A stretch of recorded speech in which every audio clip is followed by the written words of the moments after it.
രാമകൃഷ്ണ പൊതുവാൾ. പേര് കേൾക്കുമ്പോൾ തന്നെ പഞ്ചാണ്.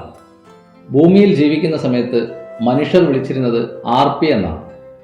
ഇപ്പോൾ അതിനിടയ്ക്ക് ഒരു ഐ കൂടി വന്ന് RIP ആയിരിക്കുന്നു. Rest in peace. RP ഇപ്പോൾ ദൈവത്തിൻ്റെ കോടതിയിൽ ഊഴം കാത്തു നിൽക്കുന്നു. ഒരു അമേരിക്കക്കാരനും ചൈനക്കാരനും കഴിഞ്ഞ RPയുടെ ഊഴമാണ്. എന്നും ഒന്നാമനായിരുന്നു, എല്ലാറ്റിലും ഒന്നാമനായിരുന്നു ശരിക്കും, അതോ ഭൂമിയിലെ മനുഷ്യർ എന്നെ പറ്റിക്കുകയായിരുന്നു? മരിച്ചാലും മനുഷ്യനായതുകൊണ്ട് RP കാട് കയറി ചിന്തിച്ചു കളഞ്ഞു.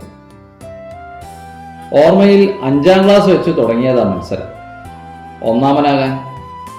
പഠിത്തത്തിൽ ഓടാൻ ചാടാൻ ആടാൻ പാടാൻ, പിന്നെ കോളേജിൽ ഇൻ്റർവ്യൂകളിൽ, ജോലി കിട്ടിയ ശേഷം പിന്നെ സുന്ദരിയായ ഭാര്യയ്ക്ക് വേണ്ടി, പിന്നെ ഒരു ആൺകുട്ടിക്കും പെൺകുട്ടിക്കും വേണ്ടി, അങ്ങനെ പിന്നെ അവരെ വിദേശത്തെ ടെക്നോക്രാറ്റും ബ്യൂറോക്രാറ്റും ആക്കുന്നതിന്.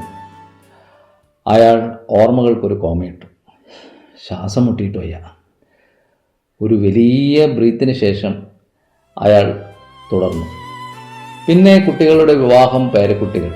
ഇതിനിടയിൽ ഒന്നാമനാകാൻ വേണ്ടി വെട്ടിയരിഞ്ഞ, പിഴുതെടുത്ത, പറിച്ചെറിഞ്ഞ മറ്റു മനുഷ്യരുടെ ജീവിതങ്ങൾ, അവരുടെ ഒടുക്കത്തെ വിലാപങ്ങൾ, നിശ്വാസങ്ങൾ, ശാപങ്ങൾ.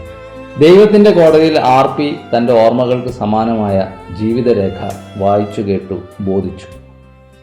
ദൈവം ഒറ്റ ചോദ്യം ചോദിച്ചു. RP ഒരേ ഒരു ഉത്തരവും പറഞ്ഞു. രാമകൃഷ്ണ പൊതുവാൾ എന്ന താങ്കൾ ഭൂമിയിൽ എപ്പോഴെങ്കിലും സ്വയം ഒന്ന് ജീവിച്ചിരുന്നുവോ? ഇല്ല. എന്നെ ഒന്നുകൂടെ ഭൂമിയിലേക്ക് അയക്കാമോ? ഒരു പ്രാവശ്യം ഞാനായിട്ട് ജീവിക്കാനാ.